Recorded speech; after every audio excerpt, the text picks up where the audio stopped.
I'm Kelly Lewis. And I'm Tiffany Jones, and we're your Revenue Insiders. If you're enjoying the Revenue Insiders, we'd love your support. Follow us, rate, and leave a review on Apple Podcasts, Spotify, or YouTube. Your feedback helps us grow and reach more listeners like you. So you survived the week? I survived. I mean, I'm here. So yes. I think the answer is yes, but barely. I feel very tired. So Tiffany just came home from her sales kickoff, which... A whole in company. Like we had our whole company okay. And then I had my revenue kickoff in the back half of that week. I left Sunday morning. My flight was Sunday morning, and I didn't walk in the door until bedtime last night. So the kids say 6 days. That's their count. Yeah, Betty's been hanging out here, one of her kiddos. I missed the first week of baseball practice this week. Betty had to skip gymnastics. Things just work differently. Yeah. You know? Well, I'm glad you survived. I'm glad you're back. I'm glad we're able to record. It's been a while since we've recorded. I know it has. I've been in like a hole. Like it's just the whole planning season comes this culmination. And when you own planning and the kickoff, like February just becomes a lot. And then the flu. Yeah. So I don't know where you are listening to this from, but here in Seattle, flu has been going around like crazy. So we had the flu. They had the flu. Yeah. We also got pneumonia. We had lice. That was a fun one. Lice happened too. Let's add lice to that. So we're all just surviving. Yeah. But I think sometimes it's hard to perceive from the outside how much of my life is just surviving some weeks or yours. Like, I don't know about you, but I get the question all the time, like, how do you do it all? I got that question a lot this week. Like, how do you fit this all in? And surviving you're just surviving some weeks. I think I oftentimes think back to my pre-kid self and how tired I thought I was. And I laugh. I mean, it's all relative. It is so relative. Yes. I was tired. Right. There's the saying, like, when you want something done, you give it to a busy person. Like, the more that I'm doing, the more I can functionally get done. And the second, like, I slow down, which you have to from time to time, nothing gets done. Like everything just kind of stops. And so I do think that there's a lot of truth in that. Yeah, no. But you handle what you need to handle at every stage of life. All the flu, all the lice, all the pneumonia, all the things the last month on top of work. And then, I do think like freshly postpartum me, like going back to work when Harry, my oldest, was 4 months old and starting to get teeth and had his first full sleep regression. I thought I had a great sleeper.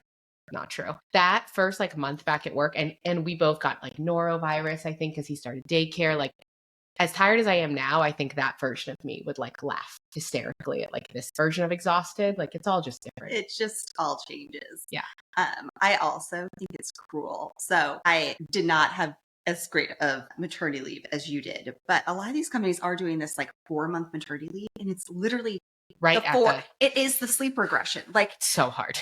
It's like, we have it too. We have 4 months too. It's such a good point. Like oh man, 4 months is a hard one. You have to be very grateful that you get 4 months, because I did not, and a lot of companies don't, but I just left a company that had 4 months too, and they all come back and I'm like, oh, your child just suddenly stopped sleeping and you're back at work. Awesome. Cool. Yeah. I mean, if you're in like the bigger tech space and you have those like meditation rooms or quiet rooms, I may have taken a few naps. Yeah. I mean, again, survival. So I also just read something that napping makes your brain bigger. Fantastic. So that's how I get everything. Yeah, that's my nap. That's my skill. That's my superpower. So funny story. We on top of all the illnesses, I've also had mono. Mono. Yeah. I forgot about that. Add that to the list of pneumonia and lice and flu. It's mono too.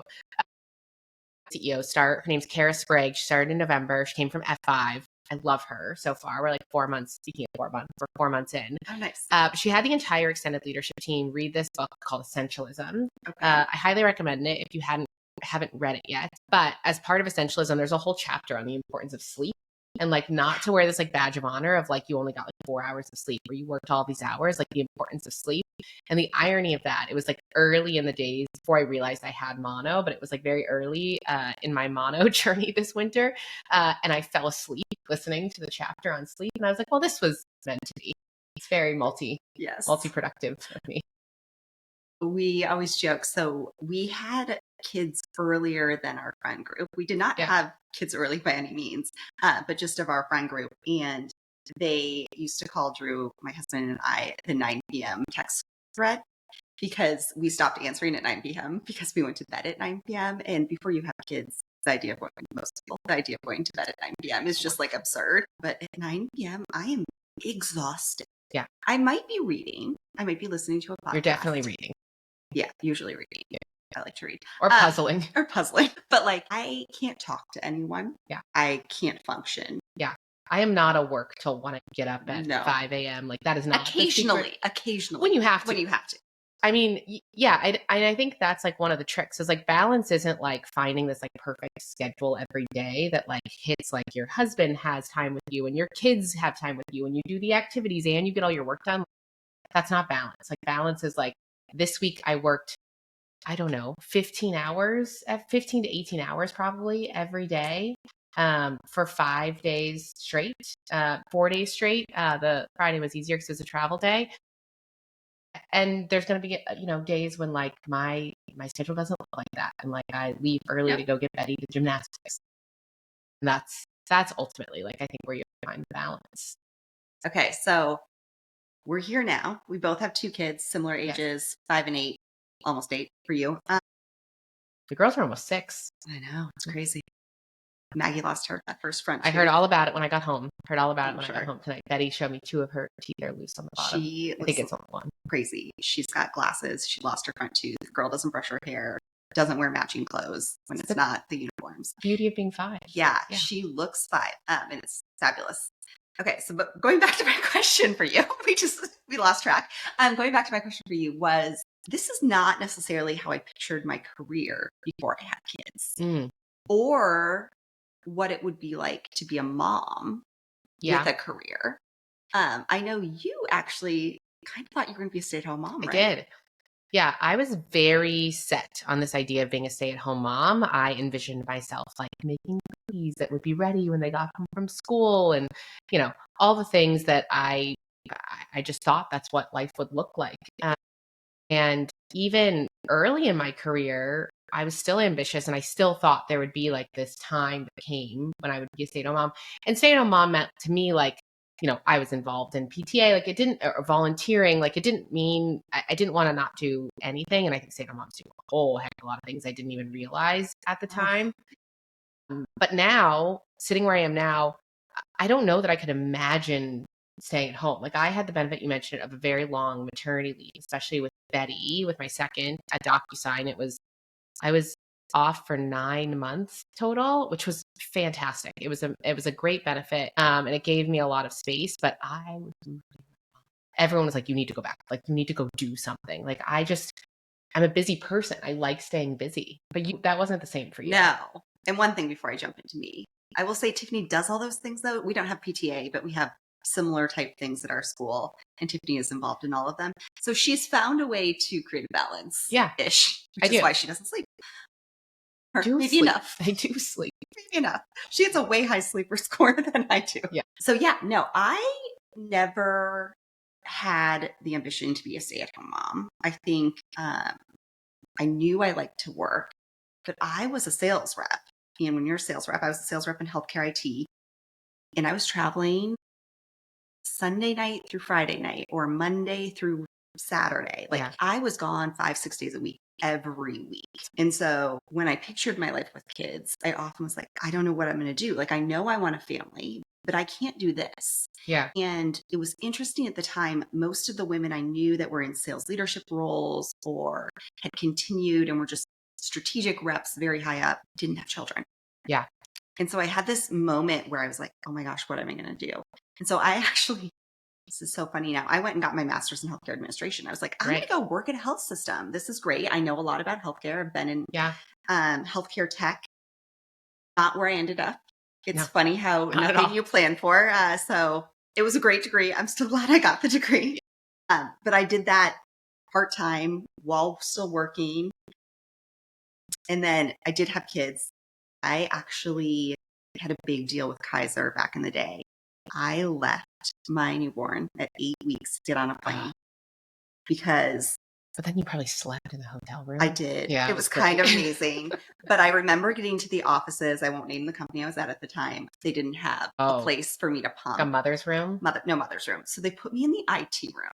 And so I have this picture on my phone, and it's my pump, and it's just all of these cords and old computers and like servers. And like, I don't think the room had a full door either. So I had to like hang my jacket strategically over the door to cover it up. And like, it didn't have a lock from the inside. And whew. Yeah. But you know, I had to do it. I did get that deal. I don't regret it because I did get a full night's sleep. It's true. I remember some of my first work trips after both kids, and it's this weird mix of like, you don't even know how to sleep at that point in time. And so like you have this like vision of it being great, and like you remember it being great. But I also remember being in the moment and being like, oh, they're probably up crying right now. Like, oh, I need to be there. Like you're so anxious. Yeah. Or I was, at least. Your body does amazing things. And I do think it just learns to survive off of less sleep. So you've had a lot of different jobs while you've had kids. Like my job has looked relatively the same during this like phase of parenthood so far, but I feel like your jobs have varied significantly from being in a sales role to growing into leadership to taking over enablement at HighSpot and now consulting. Like how's your balance changed of your work-life balance over those? A lot. So I was a sales rep, went back for like 3 months, and I remember thinking, I can't do this. Like, I'm not seeing my child enough. I'm on the road. My husband was traveling a lot too. So he had started a new job. It was both just crazy. And so I found this amazing company called Karina here in Seattle that was in the telehealth space. I called them, and they were looking for someone with way less experience than me.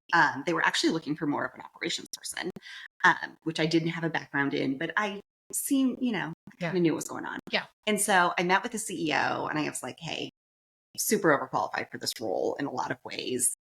It's probably not the ideal skill set, but this is what I want to do with my career. I want to be in sales leadership. And I took a 50% pay cut. And it hurts. It hurt. And especially everyone, with a baby, like daycare costs and in my whole work community at that time were other really driven salespeople. And so I got so much slack for it. Like, I think you're making a mistake. I don't think you should do this. Turns out it's the best thing I've ever done for my career. You just got to believe in yourself. Yeah. So I did. I took this role. I started an inside sales team. I helped them develop their RFP program. I built out their Salesforce instance. Like, didn't know anything. I just taught myself how to do it. Figured out their quoting system, did it all. And then we got acquired like 6 weeks later. So I did all that, and then we got acquired. And then continued to just grow from that into a full inside sales team, a full renewal team. I built out a CSM team, and then I moved into enablement and revenue strategy. So I kind of just grew that. And my one advice for anyone who's listening to this, it's like, I feel a little stuck. I don't want to know what I want to do next. It doesn't feel like there's a clear path. There was never a clear path. I literally would just go to my CRO or CEO, whoever it was at the time. I worked for smaller companies at that point. This is what I'd like to do. I'm pretty sure I can do it. Why don't you give me a shot? And they'd always be like, yeah, let's try it for a couple months. They wouldn't give me the title right away. I just like kind of go do it. And then they were like, this is great. We needed this. And so I'd get the title, I get the pay raise, it become official. You always have to make sure you get the pay raise and the title once you start doing it. But I created my own roles. I think the difference though because when I talk to other women, especially like I've done some mentoring stuff, and where people get frustrated in their career is they do what you did, but they're not vocal about the extra work they're taking on. They're not strategic about outlining it. They just start doing the things that they see gaps in all around them. And then they look around like, I should be promoted. I should get a raise. Look at all the work that I'm now doing. And everyone just expects them to do it because that's what's been happening. I think you have to be vocal and say, I want to take on this, and I expect it to look like this. Like it's this title or this role, and this is why I'm doing it. Like, it's such a small piece of the puzzle, but such an important part of actual career growth. Yeah. So my secret to that, and maybe it doesn't work for everyone, but every time I did this, I wrote myself a new job description with a new title. And I actually went to the person I was talking or proposing it to and said, this is the role I would like to create for myself. Yeah. I know I'm going to have to work into it, but this is exactly the role. And so once I started doing it, I said, okay, great. Now I want the role official. And so there was already a job description written. There was already a title that we had agreed to. I wasn't just doing extra work. It was in writing. And some of those like administrative things when you're talking about like building a new role are so heavy on like a leadership level to be like, I already have you doing it. Like I'll get around to like reconfiguring the headcount asks that I have, or I'll get around to writing the JD. And it's very easy with no malicious intent behind it to like that stuff just slips because like the job is getting done. So like as a leader, you're getting what you need out of the employee. And so doing those steps, I think just helps like make that path so much more seamless for everyone else that needs to help you formalize the work that needs to happen. Totally. I remember mentoring someone on my team into the same thing. And we had talked about this role. And I remember like 3 months in, like I hadn't written her the job description. She had not specifically written it herself either. And finally I stopped and was like, you need to write the job description. And part of me was just 3 months earlier, I would have said, just go write your own job description and then we can edit it and work on it together. But don't wait for your boss to do it. Because to your point, once you're in leadership, there's just other priorities. And if you're already getting the outputs that you need, it's not going to become a priority. Exactly. Yeah. And again, with no malicious intent. None. I was coaching her to do it. Yeah. I just like couldn't find the hour I needed to go and write the JD. Yeah.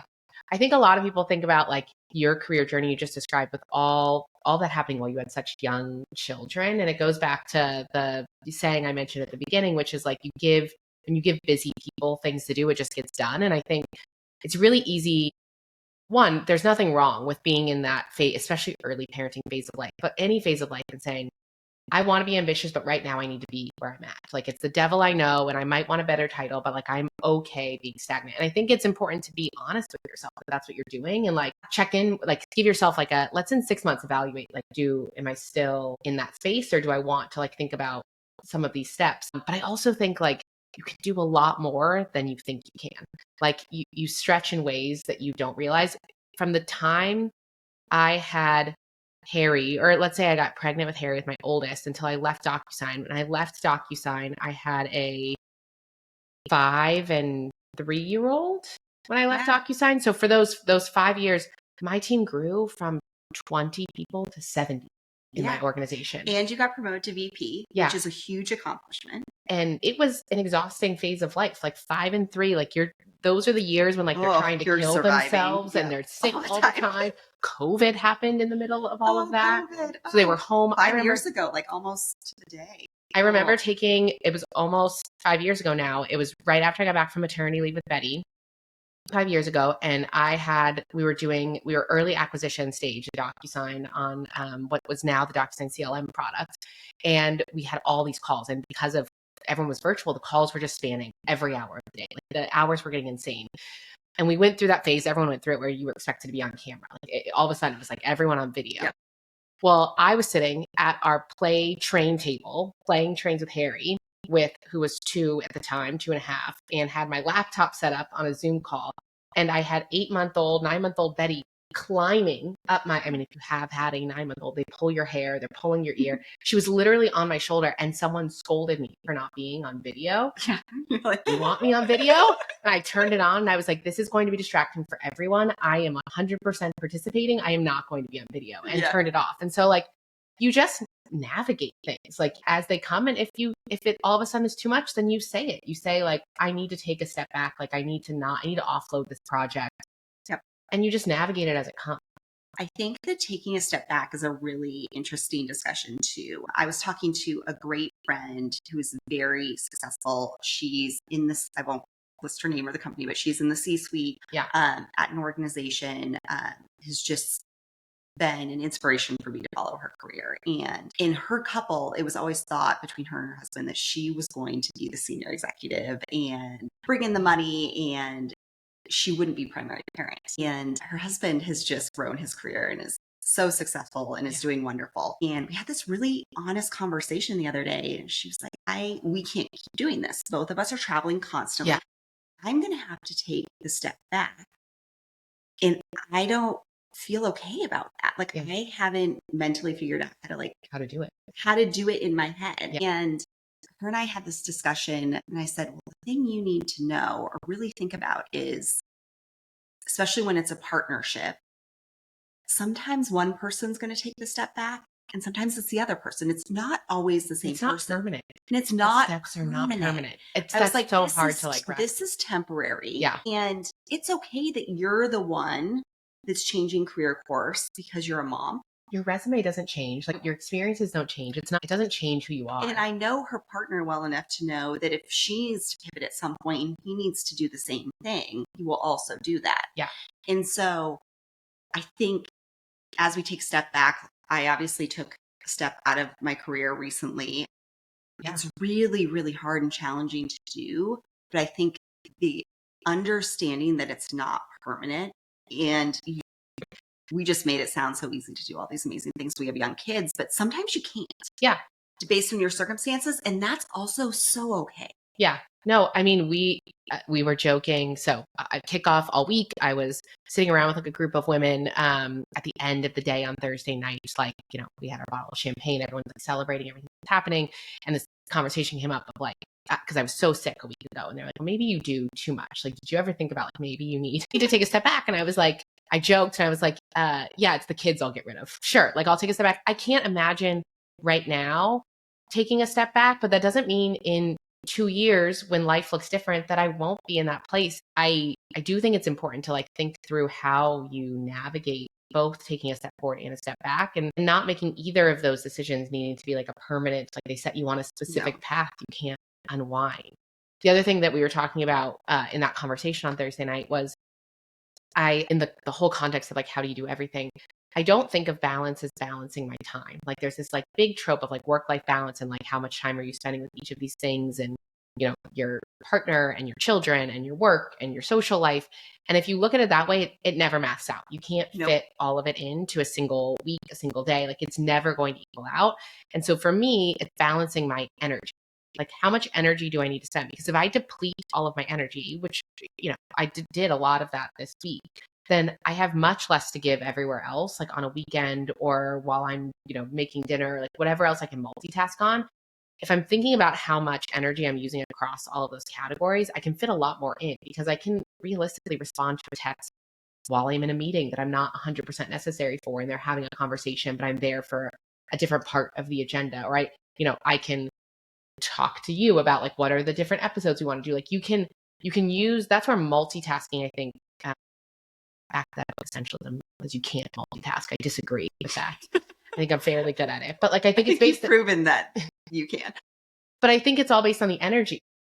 When something needs all of your energy, you need to be there for it, and that's true with your kids. Like when you're like when you plan to be present with your kids, it's not physically being there. Like it's giving them the energy that they need from you, and that's when they feel like you're present and you're there. And it's a lot less guilt to go do other things and not be there in other moment. Yeah. And I think you just have to be really intentional. So this week, for example, both of our kids have before school care, which is phenomenal.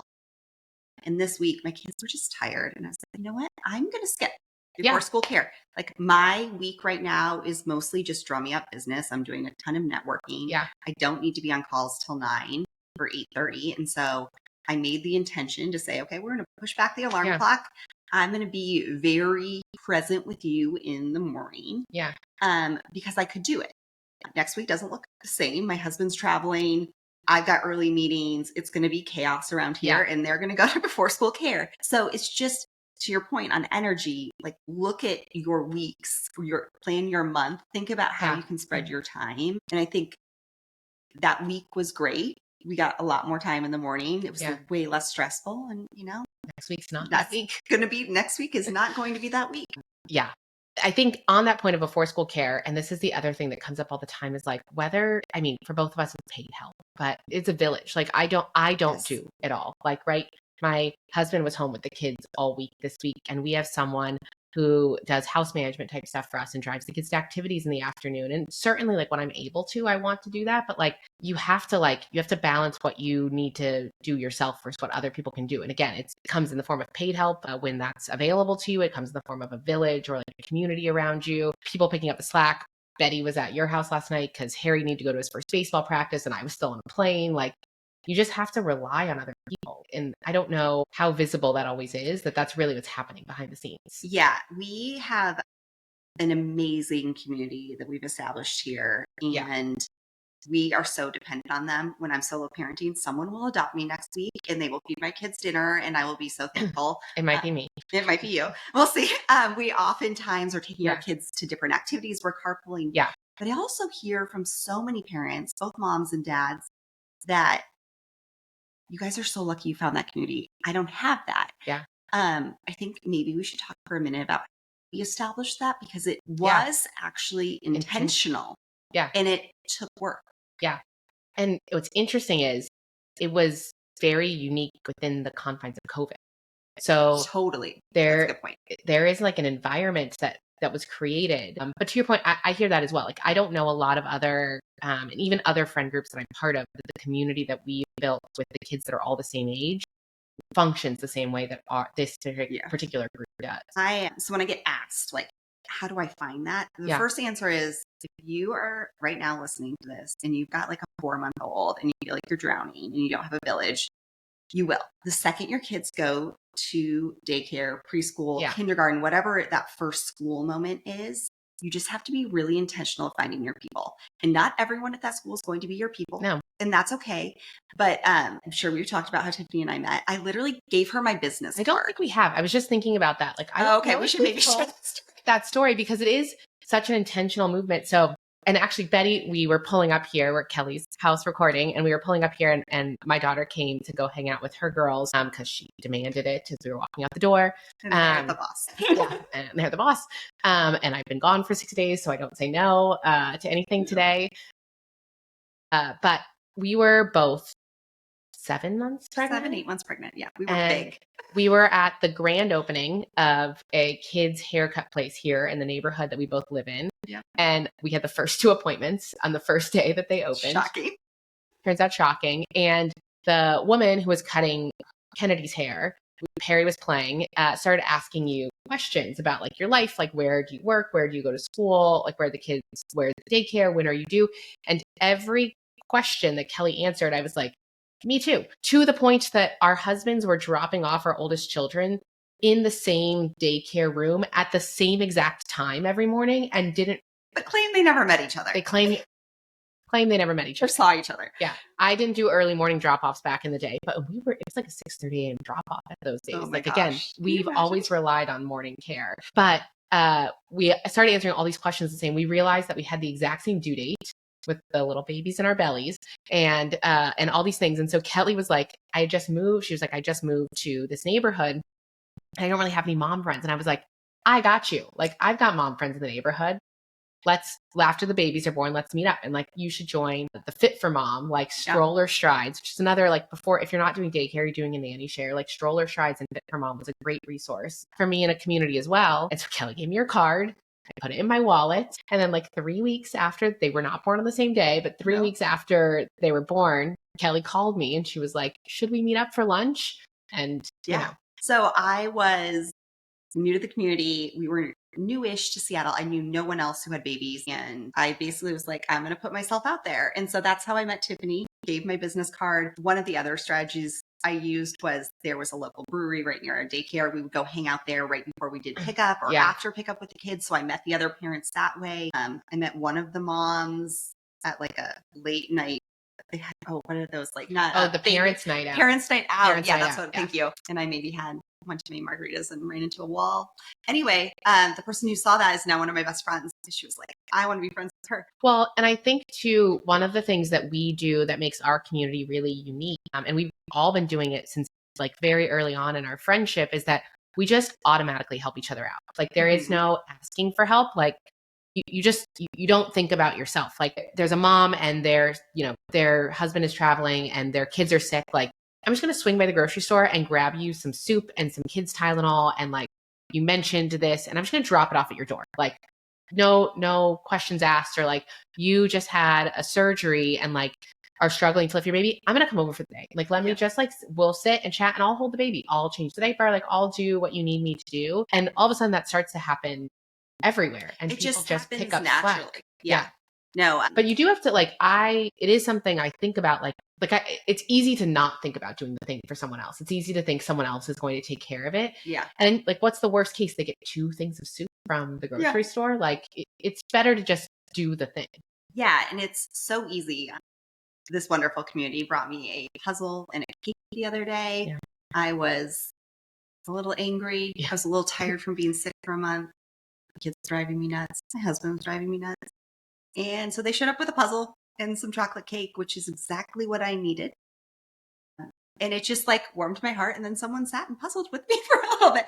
Yeah. And then all that anger and frustration, but it's just like, I mean, it's how you build a community. It's like being there for everyone. And you probably have that community with like core friends that you've had since college or like in different ways, but having it with people that have the same age kids as you and that their kids are in the same activities, they go to the same schools, like you need help with pickup and drop off and activity running around, or like what was the homework, like it's so intentional to build that community so that you can rely for those like day-to-day things. And I don't know how many times I've showed up at after school pickup and half the kids are like, are you getting me today? Should I go with you? Like they just all know because it's just whoever is available to pick them up that day half the time. Yeah. Every time I walk into our after school program, they're like, what kids do you want today? Yeah. It's not like, do you want your kids? It's what kids?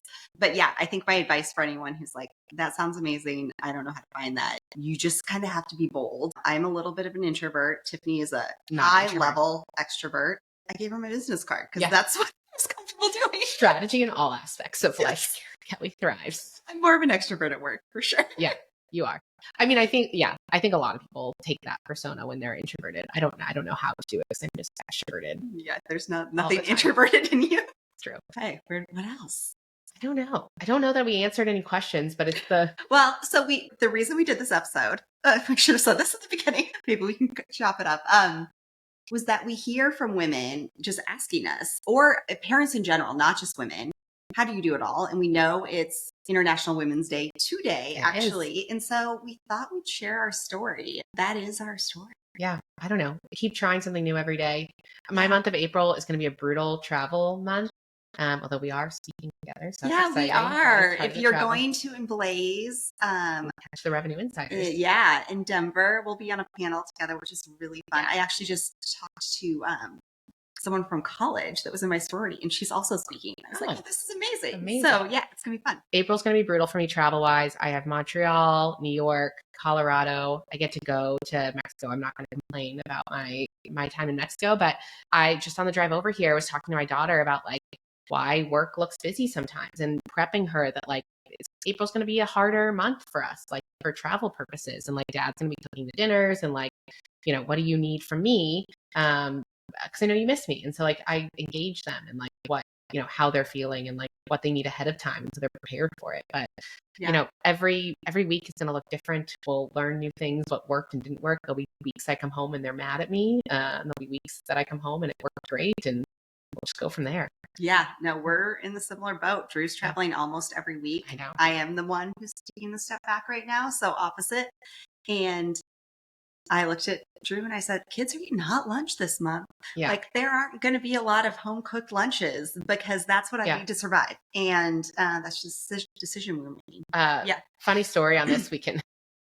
So I was in Dallas for the kickoff this week. And the last few weeks, my kids have had a lot of hot lunches. I normally am a mix of like a PB&J and like their classic little bend-to-go lunch and hot lunches. But they've had hot lunches a lot because it's planning season and all the illnesses we mentioned and kickoff season. And on Sunday, I was on the flight and totally spaced on the time it was in air and hadn't gotten to the lunch order in time. And so I missed Monday lunch. So I called Jeremy and told me, you're just gonna have to make lunch. Like, here are your options. And so, but I ordered lunch for the rest of the week. Like I was able to get the rest of the week done. So Monday, I'm like running around doing dry runs on like our panels for that week. And I get a call from the school. And any parent knows when you get a call from your school, like your whole heart just drops. You're like, and I just had the flu. So I was like, one of them has the flu, like someone has lice, like Jeremy's going to have to deal with all of this. And like, there's no coming back from this week for me. Like there isn't, I mean, obviously I would if I need to, but there's generally no like, there's no coming home early. I answer the phone. They're like, we just wanted to double check that you didn't forget lunch. We saw you didn't order for today and you've had a lot of hot lunches recently.